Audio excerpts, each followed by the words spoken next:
I am tired of myself. When you say I'm sick and tired of being sick and tired, that's the facilitator of change. That's when you're ready to say these words, no more excuses. No more excuses. I've never met a person who was not successful that didn't have a great amount of self-discipline within their life. Self-discipline and being able to perform and being able to keep your life on schedule and being able to keep commitments and promises and meet deadlines is essential to success. None of us can afford to have a life that is controlled by someone else or a life that is basically controlled by our emotions. I learned many years ago that there are two kinds of people. There's the type of person who says, I'm going to wait till I feel like it before I do it. And then there's a person who says, I've got to do it so that I feel like it. One will never get anything done because they're still waiting to feel the moment to move. And the other person says, no, I need to move, and then I will begin to feel the moment. Sonia, self-discipline is essential in your life and in my life if we're going to get things done. So I have a challenge for every one of you this weekend. The challenge is simple. As you go through your weekend, and sometimes it's kind of hopefully an easier time of your week, ask yourself, am I practicing self-discipline in my life? Am I doing the things that I should do because I need to do them, or am I kind of waiting to feel the moment? If you don't know this quote, live by it. One can have no smaller or greater mastery than mastery over oneself. That's Da Vinci. Da Vinci did amazing things with his life. I wanted to do equally amazing things with mine.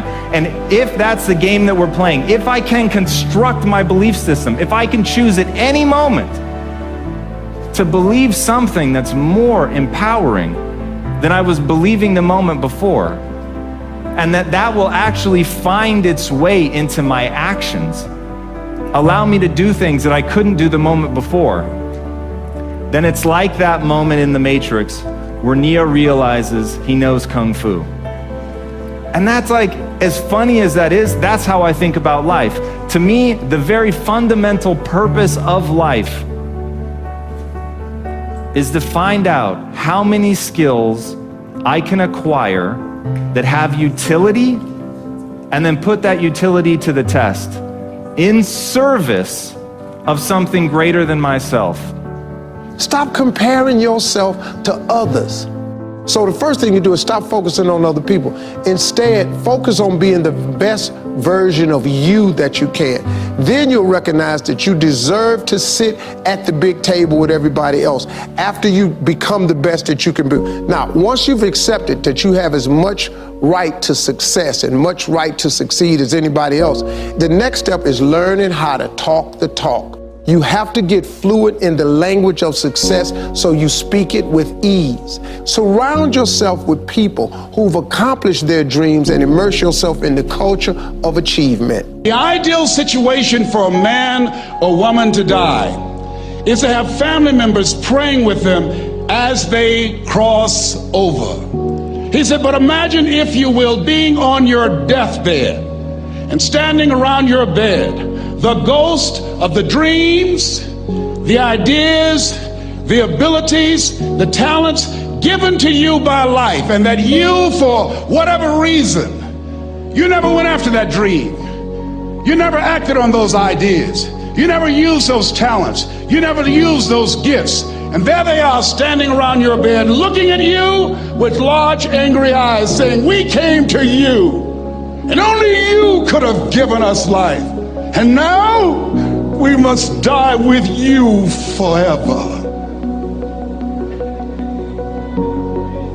And the question is, if you die today, what dreams, what ideas, what talents, what books, what music, what leadership, what voice will die with you? Miles Monroe, great orator and speaker, said the wealthiest place on the planet, it's not in the Far East where there's oil in the ground. It's not in South Africa where there are diamond mines. He said the wealthiest place on the planet is the cemetery, because there you'll find greatness that we've never seen. There you'll find talent and genius and potential never actualized. Perhaps that's why Henry David Thoreau wrote the words, "Oh God, to reach the point of death, only to realize that you've never lived." Maybe that's why some unknown writer wrote the words, "What if you live your whole life only to discover that it was wrong? That it was wrong. That you were chosen to do something else and you didn't do it." Repeat after me, please. Live full. Die empty. I want you to take some notes and some things, and I want you to think about your goals and dreams in the three categories that I mentioned: personal, professional, and your social contribution. How many of you are serious about your goals and dreams? Raise your hands, please. Thank you very much. How many of you don't want to take your dreams to your grave with you? Raise your hands, please. Very good. Shake someone's hand on your right and left. Look them in the eyes and say, "Get out of your head and step into your greatness." Do that right now, please. Say, "Get out of your head and step into your greatness." I want you to write this down. Let us say together, as you think about your goals and dreams, let us say together, "It's possible," together, please. Yes, write that down. See, ladies and gentlemen, as an entrepreneur, I've been an entrepreneur for 20 years. It's my 21st year. I could have been speaking and training for 34 years. But for 14 years, I was living in my head. For 14 years, I stopped myself. For 14 years, I used to go see Zig Ziglar, that I considered the #1 motivational speaker on the planet. Zig Ziglar and Tony Robbins, they're the best on the planet. Bob Proctor, they're the best on the planet. Jack Canfield, Mark Victor Hansen, T. Harv Eker. I would go and see them, and then I would leave, and my conversation with myself was, my heart would say, "I can do that." And then my mind would ask, how? How would you do that, Les Brown? See, when I was in the 5th grade, I was identified as EMR, labeled educable mentally retarded. Put back from the 5th grade to the 4th grade. I failed again when I was in the 8th grade. I have no college training. And a man changed my life, and I'll never forget his name, Mr. Leroy Washington. He's in his 80s now, and he's blind from glaucoma, but he gave me a different vision of myself. I was in his class waiting on another student. He came in and said, "Young man, go to the board and work this problem out for me." I said, "Oh, sir, I can't do that." I said, "Why not?" I said, I'm not one of your students." He said, "Look at me." "Yes, sir. Go to the board and work the problem out anyhow." I said, "Sir, I can't do that." He said, "Why?" I said, "Sir, because I'm educable mentally retarded, sir. I'm in special education." And the students started laughing. They said, "That's Leslie. That's not Wesley. He's DT. Wesley is the smart twin." He said, "What does DT stand for?" I said, I'm the dumb twin, sir." And as the students laughed at me, he came from behind his desk, he looked at me and he said, "Don't you ever say that again. Someone's opinion of you does not have to become your reality."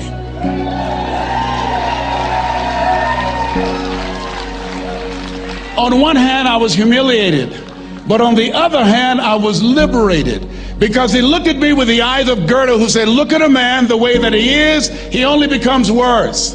But look at him as if he were what he could be, then he becomes what he should be." And so we developed a relationship.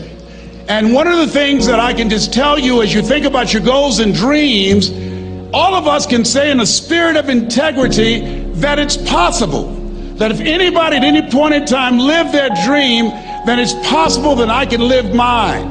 And what I did was, I made a mistake. I looked at my goals and dreams, and my mind said, "How will you do that?" I went from my heart to my mind, and I stayed up there for 14 years. 14 years. I can't bring those 14 years back. Those years are gone.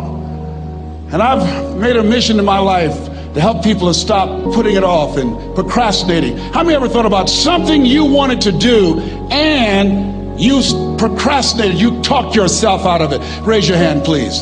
There's a proverb that says, "If there's no enemy within, the enemy outside can do us no harm." And so, as you look at your goals and dreams, every day we must convince ourselves, we must sell ourselves on that it's possible. Every seminar, every workshop, every book that I've ever read, every speaker that I've ever heard, it interrupted what I was believing about myself. Everything that you do, everything matters. As you go through each day, I know now as I look back at age 63, looking at my life, everything matters. T. Harv is right. How you do anything is how you do everything. And I realized that the choices I was making was based upon how I saw myself. Let us say together, it's necessary.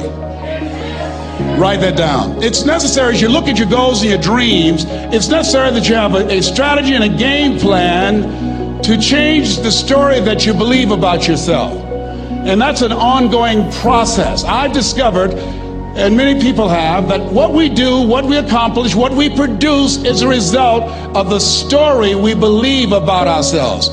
My favorite book says, "Be ye not conformed to this world, be ye transformed by the renewing of your mind."